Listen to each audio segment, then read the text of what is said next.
Foreman, to say it is an honor to speak with you is just a complete understatement. We are a boxing show. We are also an entertainment show. Fans of your career, fans of your commentary career, and now we get to really spotlight a very significant part of your life and career as a fighter. How did you know when is the right time, do you think, to tell your story on this level? Some people have conflicting thoughts of how much they want to share while they're still among the living. And you're strange because I'd gone through life trying to hide my life.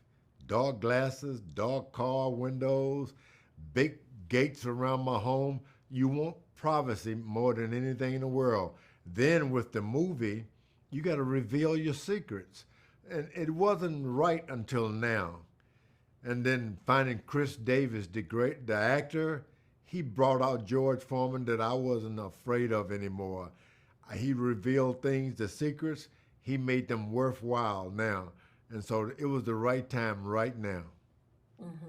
I'm interested in what you say of secrets. You know, fighters communicate with each other in a language that us lay people will never know until you've done the camp, you've done the road work, you've done the dieting, or you're a heavyweight, so no dieting, but all of those things. So, what type of how much did you feel comfortable sharing outside of the brotherhood, since Khris is an actor, but to get him to embody you the right way?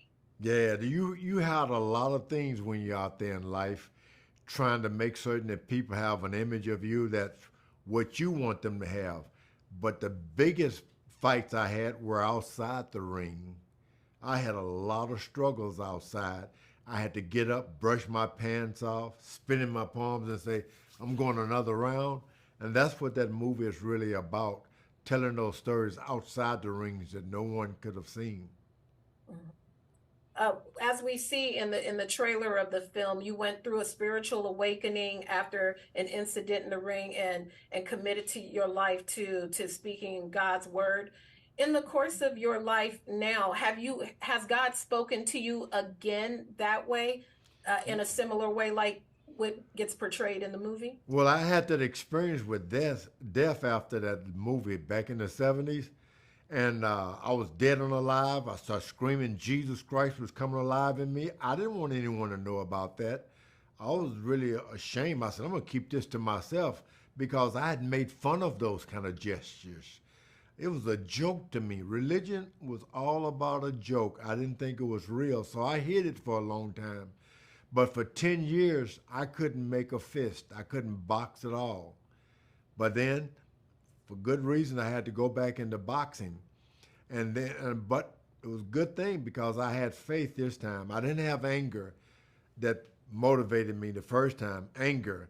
This time I only had faith that if I ever gave out, was tired, God would help me. Mhm. I like that intersectionality of boxing and faith. I saw that you recently were in Atlanta with Layla Ali to host the screening of the film there, and excited crowd to see your story. And as is historically, we know Muhammad Ali also had a big faith awakening that influenced his career. When you get to be with Layla and you get to see her, how do you feel when you get to be with her? And does it take you back to some of those times? What are those times like for you?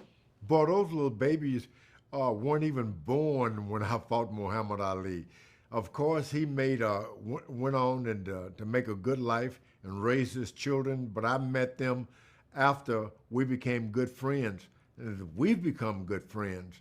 And I looked past, and they would make certain that I'd get in touch with Ali. Hannah, one of his daughters, she would go there to visit him when he wasn't feeling too well and put him on the telephone with me. And we film each other on the phone and laugh and joke. We did so many visits together, and it was because of the children. So I learned to love the children on another level. They became my best friends too. Mhm. It was really beautiful seeing those screening pictures, showing Big George Foreman down there in Atlanta. It just looks so like iconic to see the two of you together. It was really beautiful. Let me, historical boxer, entrepreneur, creator, innovator of products, a household name even beyond sport.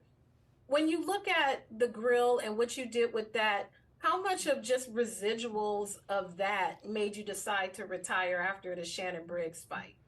Well, I got too much work. I had a lot of time to box on my comeback, but then the grill and all those things I'd gotten so successful, I just didn't have time to box anymore. I wanted to go to the gym, but I didn't find time. I think my wife kept me busy. She said, keep him busy so he don't have time to go to the gym. And it worked out like that. I looked up, it was like 3 years I hadn't boxed and I never went back. But it was because my business, it kept me too busy to box. Mhm. There's this cast is beautiful. That's bringing your story to life. How involved were you with the data? How often did you visit set? Did you visit set when they were filming? What was a comfortable level of involvement for you? What was most comfortable for you? Not a lot. You got to have a lot of trust, especially in the director, George Tillman. We talked a lot, positioned. We threw this out, took this in, and a lot of things were not in the film, and I'm glad because I didn't want those things in my life either, let alone the film. But I visited the screen, and the one thing I wanted, Khris Davis, I wanted him to become George Foreman, so I didn't interfere with him much. We had our initial meeting, looking each other in the eye. I made him stare me in the eye. I said, look until you see yourself, and vice Mm. versa. And this guy was able to acquire the rage I had early on and then my salvation in the movie. And so it was enough right then. The movie was made with a lot of heart, give and take. Wow, that gives me chills to say that. That's brilliant. Look at me until you see yourself. Is that a mantra in your family, or is that something like a creed you've lived by, or did it just come out of you in that moment? Yeah, I had to approach him and let him see George Foreman. And he saw me in looking in my eyes, he saw himself, and it transformed him. And that guy did an acting job. I had no idea that he could be such a good actor, but it made me proud of myself for a second. And all of the things I'd gone through, he helped me live them again and make me happy with them. Oh, that's beautiful. That's really beautiful. They are winding me down, and as it happens, Big George Foreman will be advertised a lot during the Gervonta Davis Ryan Garcia fight next week. I'll be there with my partner because we'll be doing interviews. If you see us, come say what's up. Um, what do you think about that fight? Instead of asking you for a prediction, you worked as a time as a commentator. Would you mind breaking down their styles for us? And we'll leave it to ourselves to guess, how the fight will end. Well, the tank is going to keep bringing a fight, and there's going to be a tough fight. The other guy's going to be boxing, and I just hope everyone get 12 rounds of a good fight. Mhm. And lastly, as a heavyweight, we have a number of heavyweight matches we want to see, potentially Fury Usyk for big unification bout. We're waiting for Deontay Wilder, Anthony Joshua training with Derek James. What are your thoughts on the heavyweights right now? How much attention are you paying to the heavyweight edition? I Um, am. Anthony Joshua and Tyson Fury is the dream fight. That's the boxing match I really want to see. Deontay Wilder has proven himself. What a real puncher for real. But now I got to see for the championship of the world, Anthony Joshua and Tyson Fury. I won't be content until I see that match. from your lips to God's ears. Like, I want to see it too. Well, I thank you. You are a brilliant, brilliant man. I respect you tremendously. Thank you so much for this time, and you are really a living treasure. Thank you so much. All right, keep that wonderful name.